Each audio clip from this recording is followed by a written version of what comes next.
Bien, pues muy buenas noches a todos.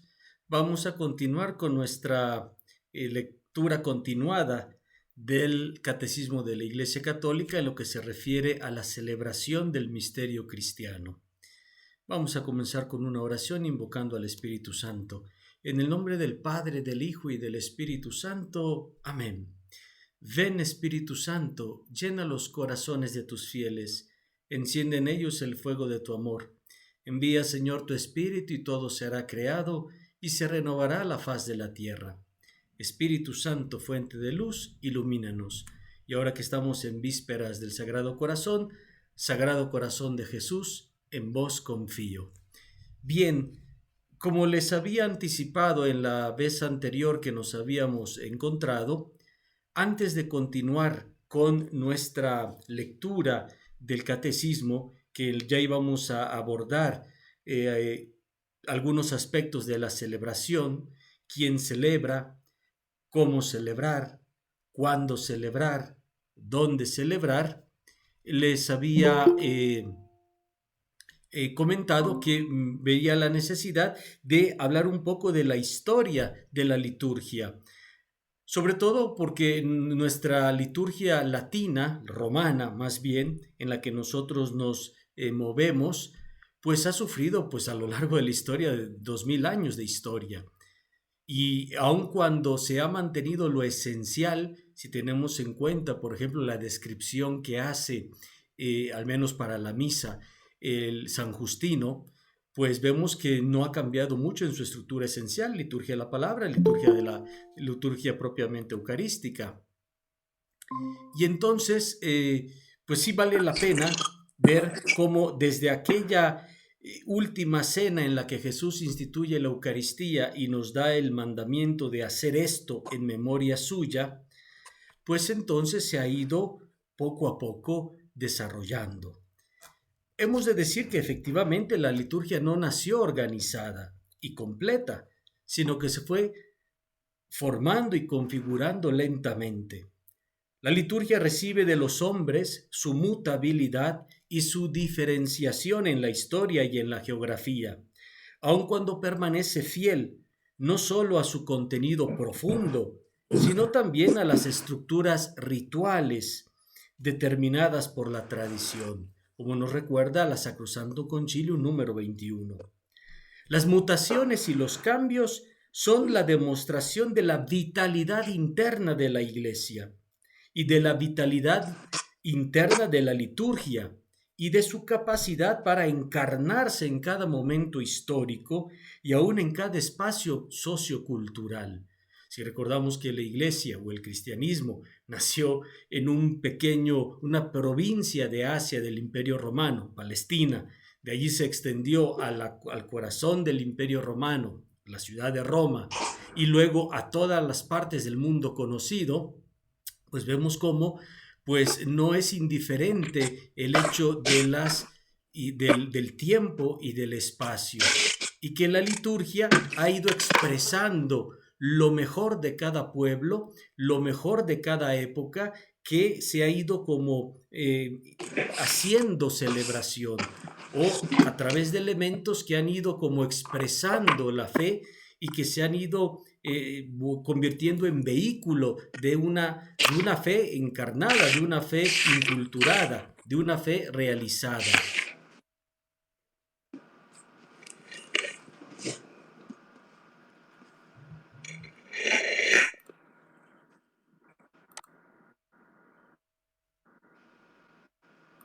Vamos a poner aquí, ok.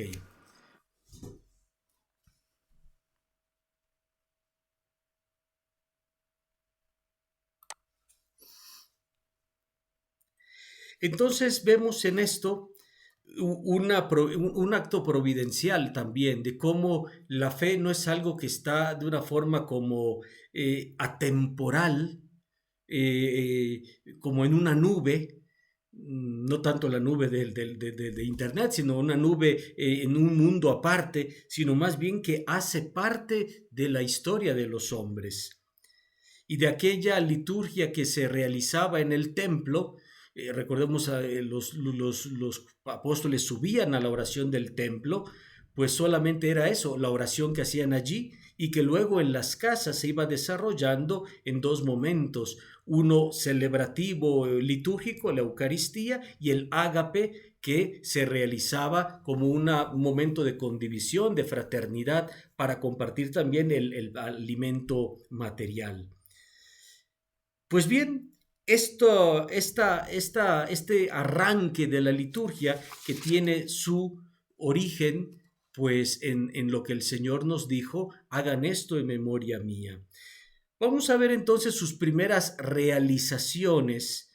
Obviamente los orígenes de esta liturgia del cristianismo está en el ambiente judío y la primera expansión en el mundo grecorromano. Y de allí, de esta expansión del mundo grecorromano, pues especialmente al Asia, a Asia, si tenemos en cuenta no solamente el Medio Oriente, sino ya algunas regiones del extremo y de tocar la India, y por otro lado a Occidente para llegar al corazón mismo de Europa, y a Finisterre, lo que sería la Hispania, lo que es España y Portugal. Y de allí pues saltar a otros continentes, si tenemos en cuenta África, con una vitalidad especialmente en el norte de África, Cartago, la misma Alejandría, Tagaste, pues todas estas zonas que hoy desafortunadamente en algunas partes ya no existen comunidades. Bien, las primeras realizaciones entonces. Durante algún tiempo los primeros cristianos frecuentaron el templo y observaron la ley, aunque tenían sus propias celebraciones, entre las que sobresalían el bautismo y la fracción del pan realizadas en las casas. Desatada la persecución contra los helenistas, se produjo la crisis y la dispersión. Recordemos que eso le valió luego durante la muerte de Esteban.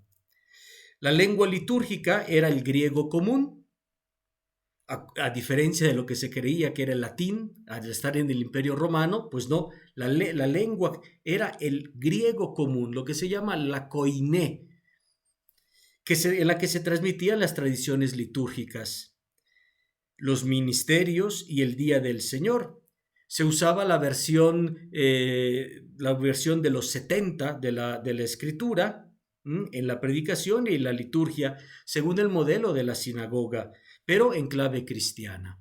Es importante señalar esta incursión de la Biblia griega de los 70 en la tradición de la iglesia, porque muchas de los vocablos y de las expresiones que se tradujeron del hebreo al griego fue un desarrollo incluso teológico, que la iglesia va a reconocer en ello la obra del Espíritu Santo en esta traducción que se va como orientando al cristianismo. Pensemos, por ejemplo, en la traducción de Alma, que es doncella núbil, especialmente en Isaías, que se traduce por parcenos, es decir, por virgen, para hablar y eso orientando a la encarnación del Hijo de Dios en una virgen y no tanto en una doncella núbil o en edad casadera, que es lo que significaba precisamente Alma. Los siglos II y III conocen los comienzos del catecumenado, la configuración definitiva del bautismo y de la Eucaristía. Se va fijando la Pascua anual y su cincuentena festiva, y el comienzo del culto a los mártires.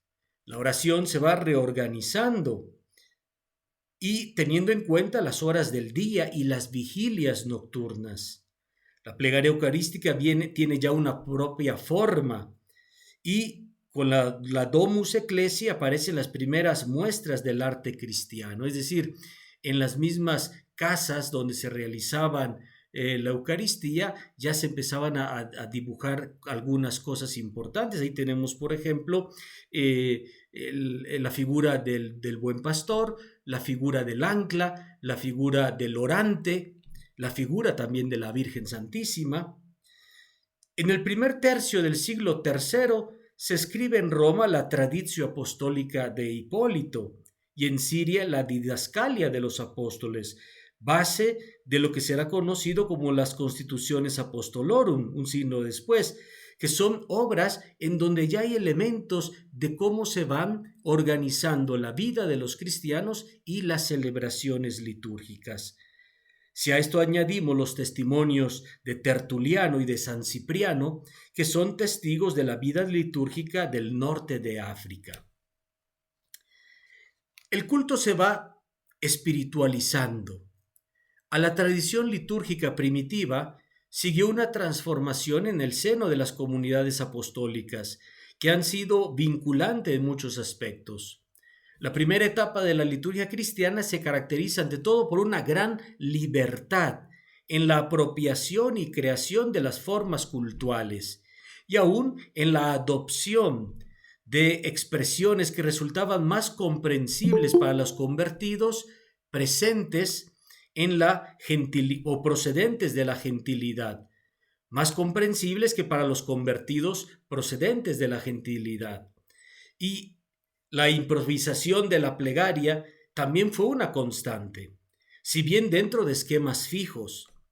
La preocupación por la ortodoxia en las fórmulas litúrgicas es patente en la tradición apostólica de Hipólito, y se cree fundamentalmente que existía una unidad sustancial en las estructuras formales de los ritos y de la organización global de la liturgia. El culto se espiritualizó aún más, en dependencia del Nuevo Testamento, frente al legalismo judío del principio y frente al ritualismo pagano después. O sea, los cristianos estaban como en medio de dos frentes. El legalismo, incluso litúrgico, tanto de los judíos como las prácticas ya establecidas de los paganos. La liturgia supo eludir también el peligro del gnosticismo, con su rechazo a lo material y corpóreo. También este es un dato importante. Sobre todo si tenemos en cuenta estas corrientes espiritualistas y desencarnadas que rechazaban lo material, que rechazaban, y si tenemos en cuenta que toda la liturgia cristiana descansa en los sacramentos, que son signos sensibles, elementos materiales a través de los cuales, con la acción del Espíritu Santo, la gracia de Cristo se nos transmite la gracia, pues vemos que entonces hay como un rechazo y hay una confrontación con estos grupos gnósticos. La liturgia entonces fue un factor de equilibrio entre la ofrenda interior y los elementos tomados de la creación para efectuarla. Estamos ya en el tercer siglo cristiano y en el tercer siglo de nuestra era, y como vemos, poco a poco se van conformando las distintas liturgias, tomando elementos de los lugares. Todavía no se ha realizado el primer concilio ecuménico, el de Nicea, donde no se establece, sino más bien se reconoce de una forma oficial y para toda la Iglesia la divinidad de nuestro Señor Jesucristo, que ya estaba siendo como negada en parte por lo que habíamos dicho, los docetas, los gnósticos, los arrianos que ya estaban por allí. Entonces esto es importante reconocer que la liturgia no nació como nosotros la tenemos ahora. Ha habido una evolución. Y de esto debemos también de rescatar el hecho de que los elementos que se han ido añadiendo, que se han ido incorporando a la celebración cristiana, y muchos de ellos pues que van subsistiendo a pesar de los tiempos, y esto nos va dando la configuración de la tradición. Con respecto a las plegarias eucarísticas, pues ya el mismo San Justino en el siglo II nos decía que el que presidía, el obispo, oraba con todas sus fuerzas y hasta cuando podía. Y después de ello venía la consagración y la comunión. Es para indicarnos que no había una plegaria eucarística fija, sino que, como hemos escuchado, se iba improvisando y sobre todo dependiendo de las escuelas teológicas que existían desde entonces o que se han ido configurando, las escuelas catequéticas y luego escuelas teológicas, iban puntualizando algunos elementos. La tradición alejandrina tenía sus propias características, la tradición antioquena otras, y iban como resaltando algunos aspectos de la historia de la salvación, otros más cristológicos, pero todo ello en una sintonía y en una armonía de los primeros siglos del cristianismo. Podemos apuntar entonces que del siglo IV al VI ya hay un desarrollo local de la liturgia. El edicto de Milán de 313, promulgado por el emperador Constantino, produjo una situación nueva en la liturgia, una etapa que se contempla llena los siglos del IV al VI y que va desde Constantino hasta San Gregorio Magno. Hay un crecimiento en libertad. Por un lado, la paz constantiniana trajo la posibilidad de celebrar la liturgia más solemne y vistosa en edificios adecuados. Si tenemos en cuenta que las Eucaristías se celebraban en las catacumbas o en las casas, que eran los tituli, las casas de patricios y de personas importantes, comerciantes, etc. Pensemos en Lidia, la comerciante de púrpura, que era de Tiatira, si mal no recuerdo, y otros lugares, e incluso San Pablo va nombrando en sus cartas y donde se celebraba la Eucaristía, también en una forma clandestina. Pues ahora con el edicto de Milán, que supone la oficialización del cristianismo, pues entonces empieza también la cuestión de la construcción de templos propios de la iglesia, de los cristianos, que van a seguir el modelo de las grandes basílicas romanas. Una sola nave, y luego se irá a ir poco a poco adoptando otros modelos arquitectónicos a lo largo de la historia. Pensemos en la mole enorme del románico, luego pues lo estilizado del gótico, luego el barroco y tantos más a lo largo de la historia. En época de Constantino se declara el domingo como día festivo, era un día laboral. Curiosamente, el Shabbat de los judíos, donde no se trabajaba, que se convirtió luego en el Dies Dominicus, en el día del Señor, domingo, era un día laboral, que gracias a Constantino se convierte en día festivo, precisamente para que los cristianos pudieran adorar al único Dios y celebrar la Eucaristía y la liturgia. El año litúrgico se va estructurando en fiestas y en períodos, siguiendo el círculo anual, conservando, no obstante, su unidad garantizada siempre por la celebración eucarística.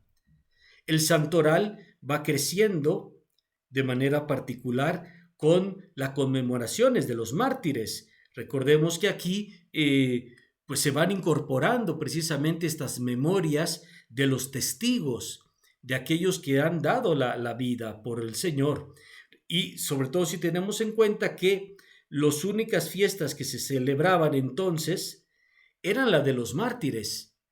Será San Martín de Tours el primer santo no mártir que se reconoce y del cual se va a tener ya memoria, y se va a tener, cuando digo memoria, no solamente es recuerdo, sino memoria litúrgica. Se celebrará, es su tránsito a la vida eterna, su dies natalis, su día de nacimiento a la vida eterna.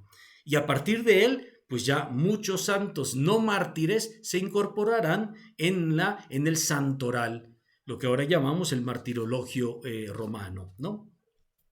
O la lista de los santos en las distintas tradiciones litúrgicas de la Iglesia. Y sobre todo si a esto le vamos aumentando las fiestas marianas, especialmente a partir del Concilio de Éfeso en 431.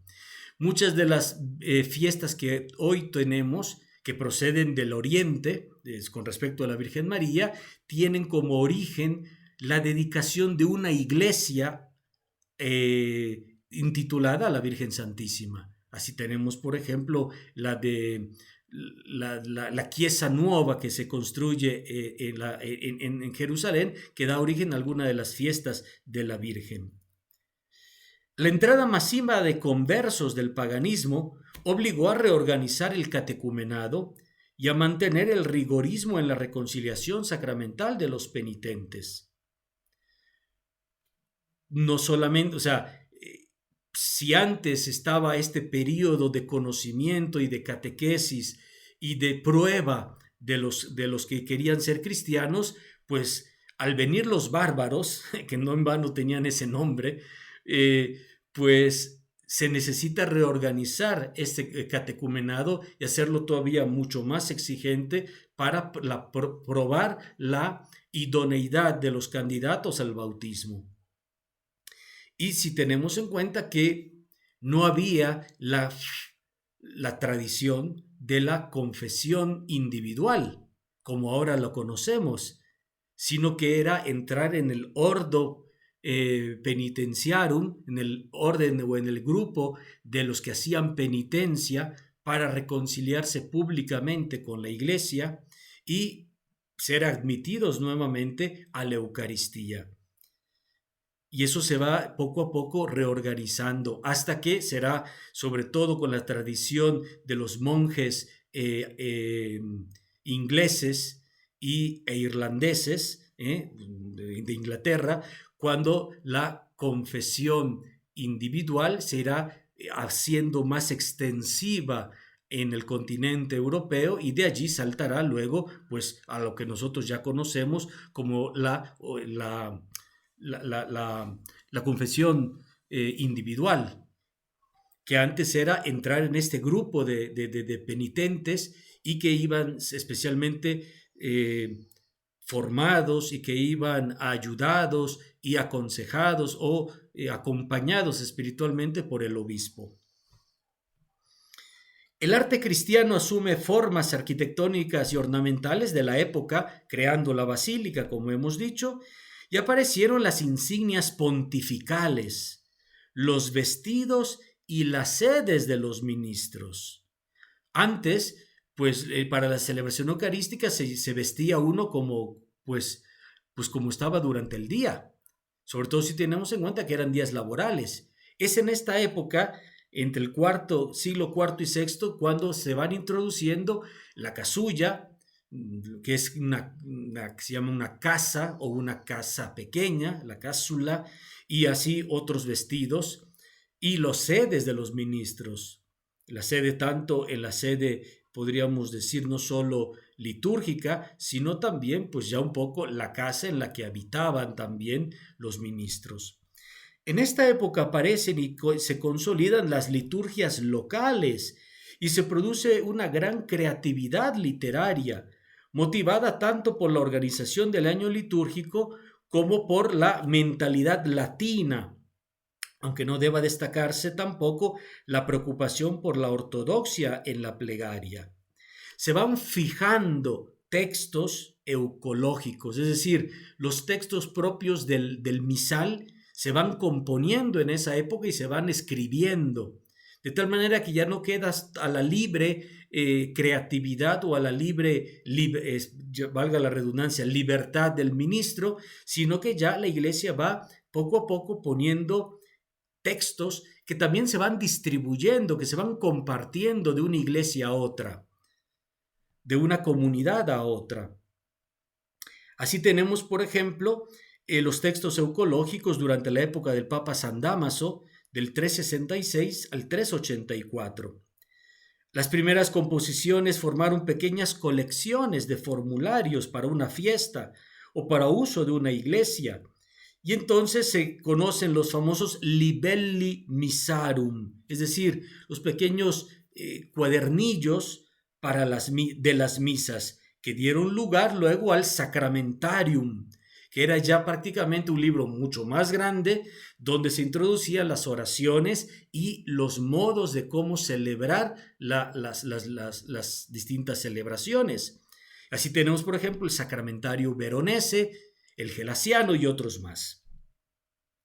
Sin embargo, las primeras sistematizaciones del libro litúrgico romano se encuentran en el Sacramentario Gelasiano, de posible procedencia presbiteral, y del Sacramentario Gregoriano, libro que iba ya recopilando la liturgia de los obispos de Roma, es decir, del Papa.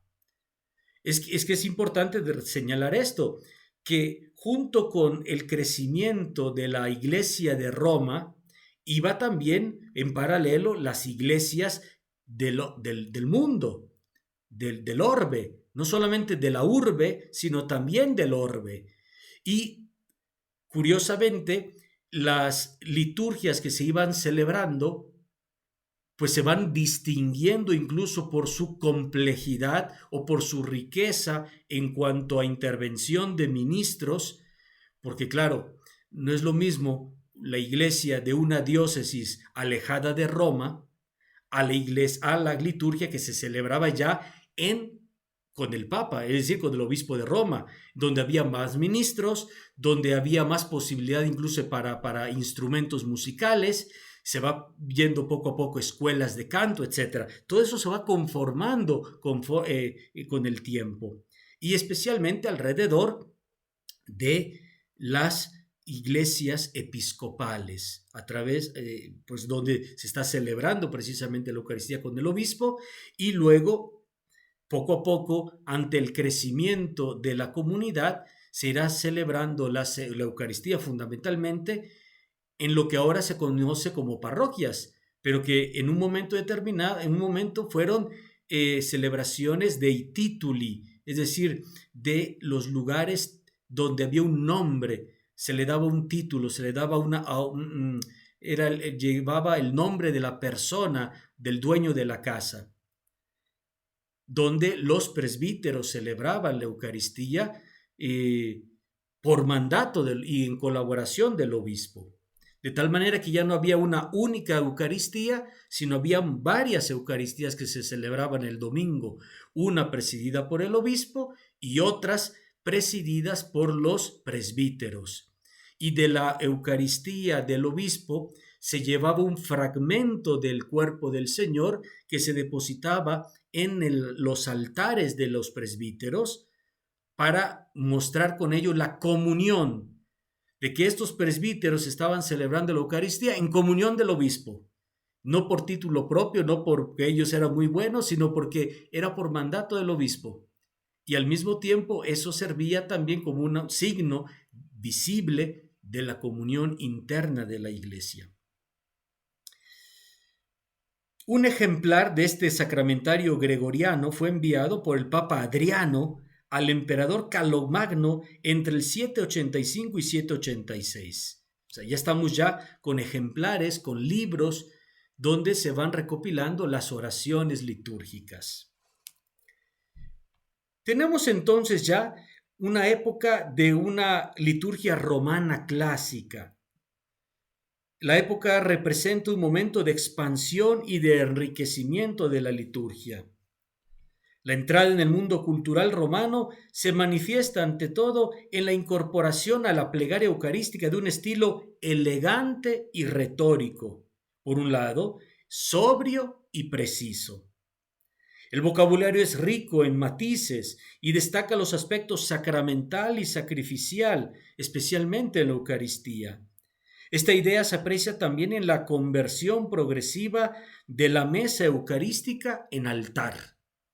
Ya no es solamente una mesa con patas, podríamos decir, sino que poco a poco, o sea, ya hay lo que significa el altar, es decir, piedra con su ara y que sea fijo, no algo móvil, sobre todo si estamos pensando ya en la construcción de iglesias propiamente dichas. Es interesante esto de que se va haciendo ya una plegaria eucarística.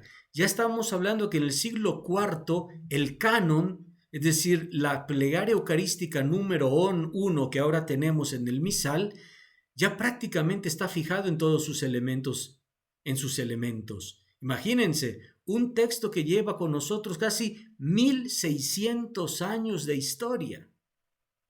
1600 años de historia y que la han rezado y que la han celebrado tantísimos santos. Pensemos en cuántos presbíteros y obispos han celebrado la Eucaristía durante todo este tiempo y era la única plegaria eucarística. hasta que después del Concilio Vaticano II se hicieron otras tres más, que son las que forman las cuatro principales plegarias eucarísticas del misal, y otras más que se han ido añadiendo, que se han ido incorporando de episcopados. Pensemos, por ejemplo, ahora la misa con niños, que tiene su propia plegaria eucarística. Pensemos, por ejemplo, en las plegarias de reconciliación, las plegarias por otras utilidades que están allí. En fin, se ha ido enriqueciendo el misal. Roma cuenta entonces con una liturgia local perfectamente definida.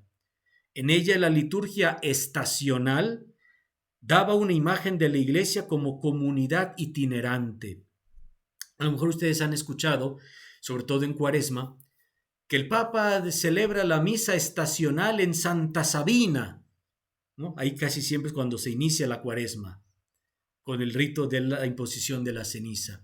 Y es que, claro, el obispo de Roma celebraba durante el tiempo de Cuaresma la misa, la celebración eucarística, en distintos lugares de Roma, de la ciudad.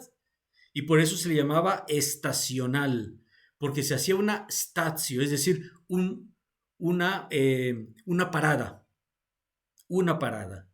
Y por ello la celebración se realizaba en lugares distintos.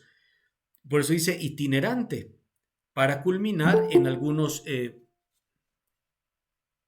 para culminar especialmente en lugares más prominentes como era la misma Basílica de Letrán, o luego, cuando fue adquiriendo mayor importancia, la Basílica de San Pedro.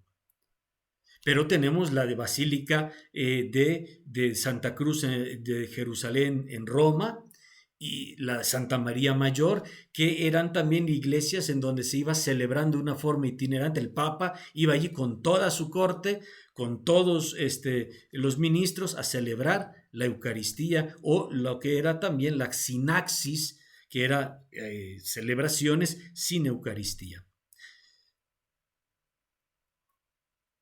Los vestidos y el ceremonial copiado de la corte sugieren la participación en la liturgia celeste presidida por el Pantocrátor.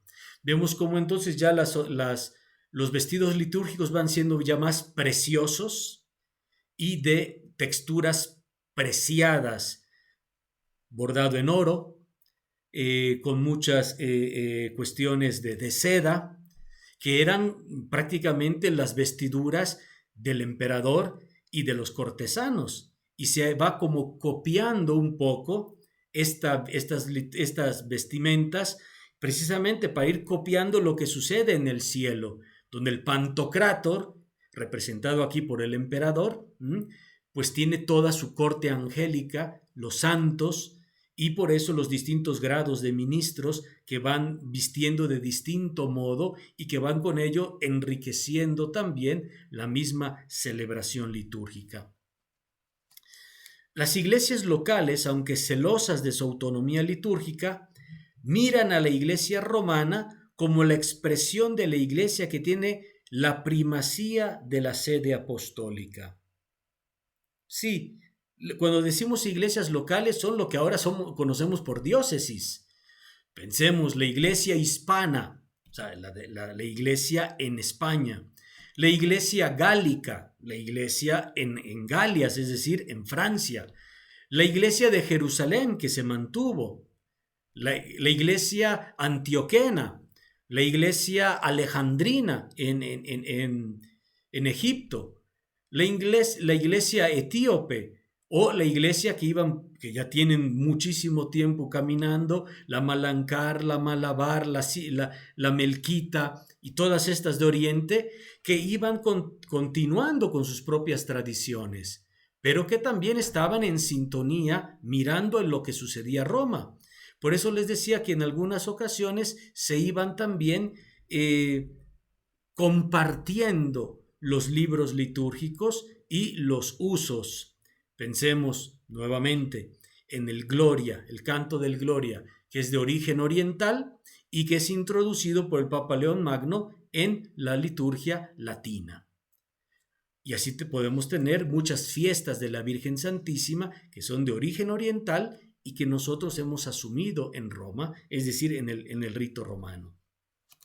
Es así como nacen entonces las familias litúrgicas, tanto de Oriente como de Occidente, y que con el tiempo se han ido consolidando y algunas otras desapareciendo.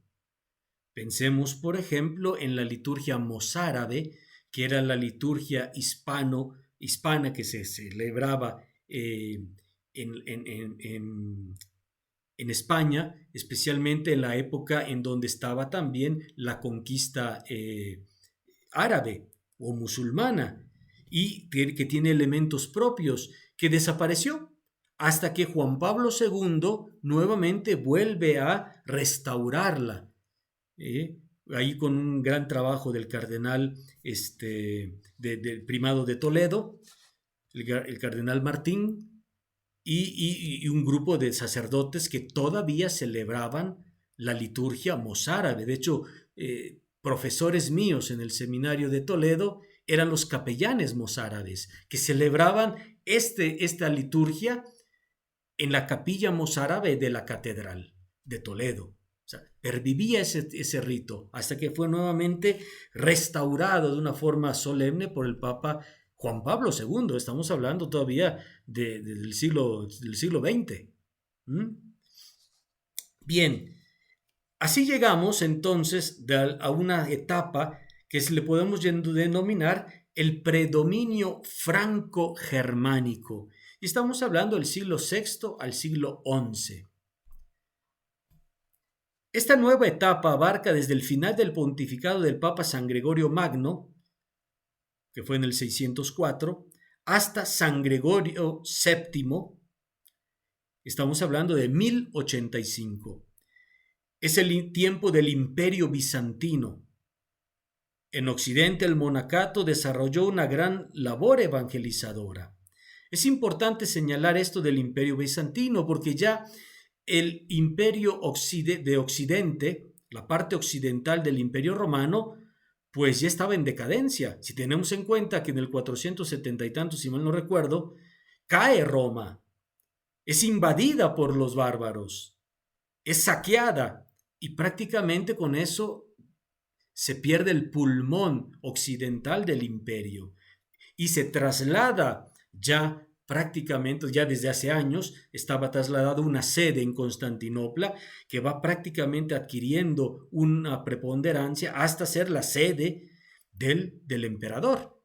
Y así tenemos toda esta etapa de predominio bizantino en la liturgia y en el poder, podríamos decir, tanto de la iglesia como del poder civil. Pero les debemos precisamente a estas comunidades el que hayan mantenido la fe y que hayan pues dado origen y hayan consolidado a las familias litúrgicas de Oriente que ahora conocemos. Sin embargo, Roma continuó, aun cuando ya no tenía el poder temporal, el poder de una época de los emperadores. Sin embargo, estaba el obispo de Roma. Y estaba toda la influencia del obispo de Roma, incluso para dirimir cuestiones fundamentales en los concilios que se iban organizando en el primer milenio del cristianismo. Se va dando entonces un proceso de reforma y de hibridación. Los libros litúrgicos romanos, que habían alcanzado un elevado grado de organización, empezaron entonces a extenderse por toda la cristiandad, llevado fundamentalmente por monjes y peregrinos, o solicitados expresamente por la corte de Aquisgrán, que buscaba la unificación no solo eclesiástica, sino también política.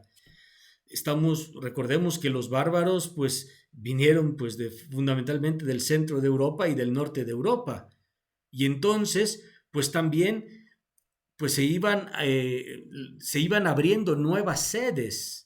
Hace poco estábamos recordando a San Bonifacio, que es ni más ni menos que el gran misionero de Alemania, que en el siglo VIII evangeliza todas esas partes y que incluso va dándole vida a nuevas diócesis y se va llevando monjes para allá para la evangelización de Alemania.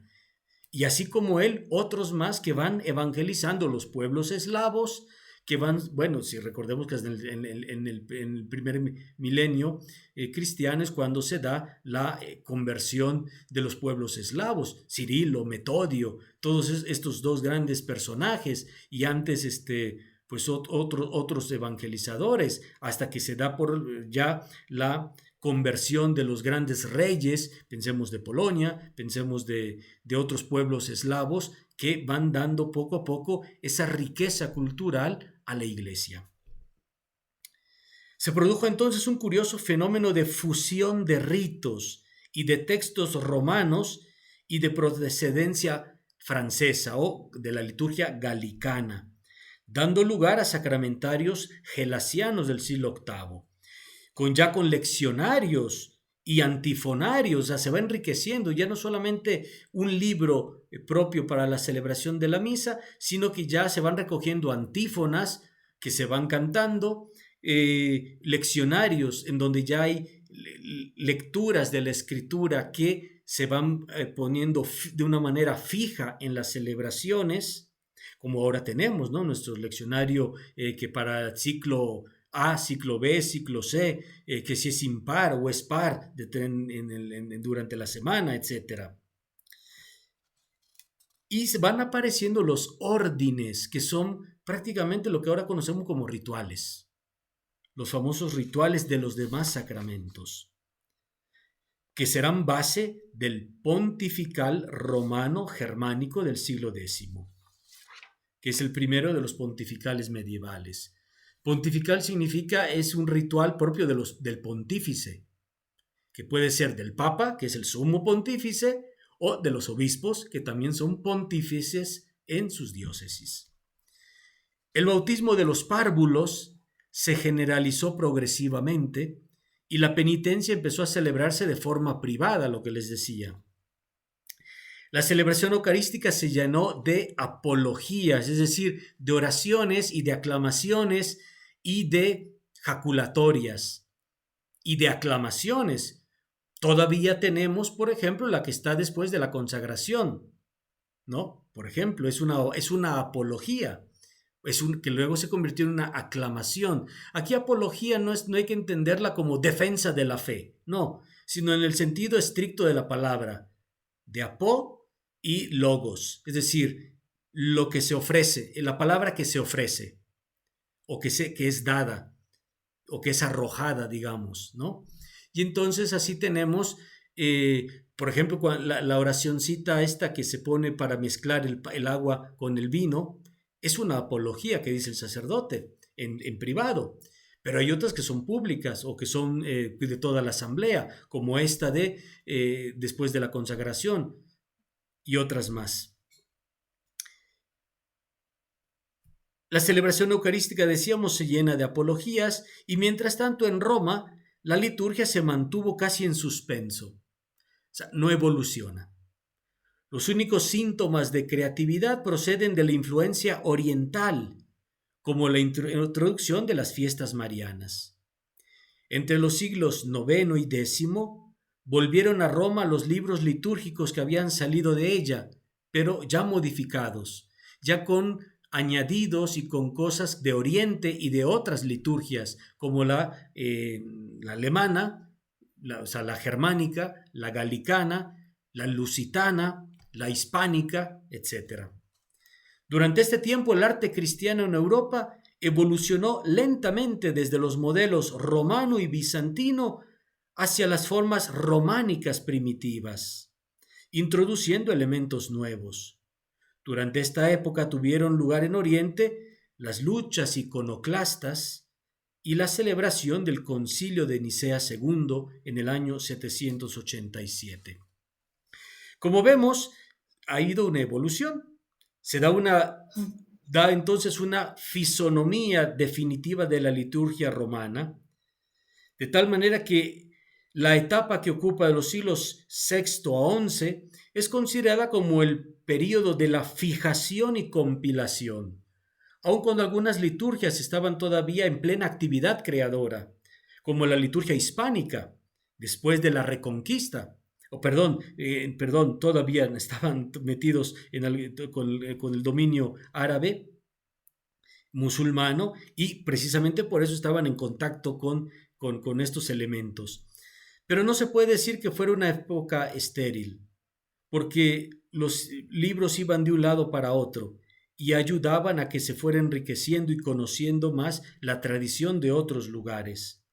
La liturgia romana hasta Gregorio Magno era un rito local y luego empieza a convertirse en la liturgia predominante de todo el occidente latino, fundamentalmente, como veremos, gracias a los cistercienses y en general todo el monacato. Y luego también, sobre todo, a los franciscanos. La aportación de los pueblos franco-germánicos, amigos de la exuberancia y el dramatismo, se advierte no solo en la duplicación de textos y en el aumento de ritos inspirados en el Antiguo Testamento, sino en una nueva sensibilidad. La concisión, la precisión romana poco a poco se abre, como decimos, a este dramatismo y exuberancia de los pueblos germánicos.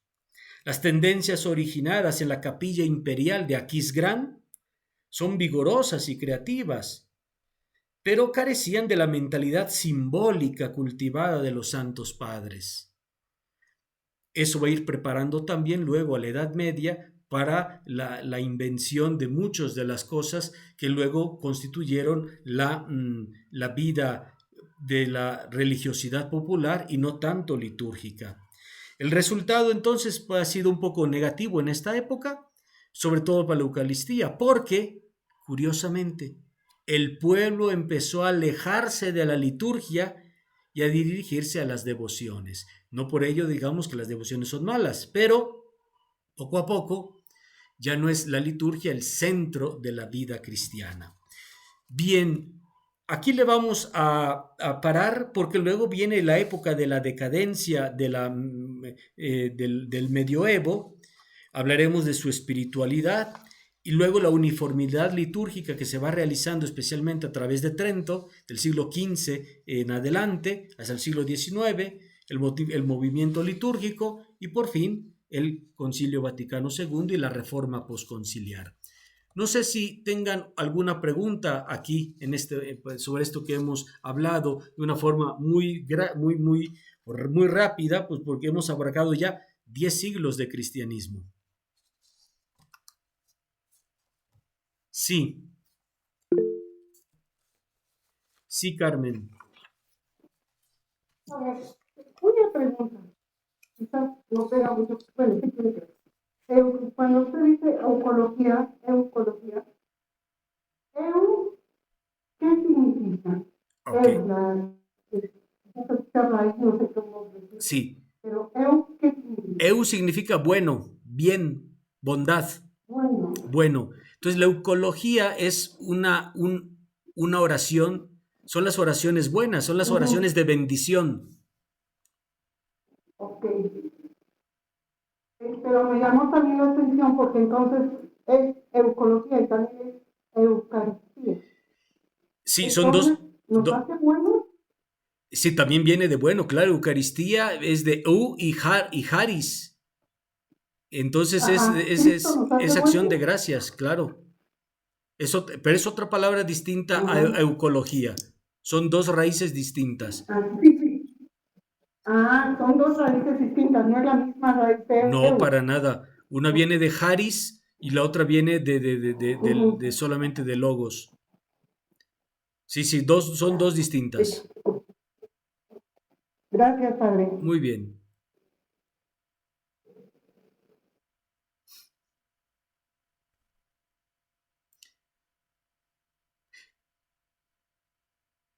Ahora, este tema estaba muy metido, la cuestión que tengamos en cuenta la historia universal, por favor.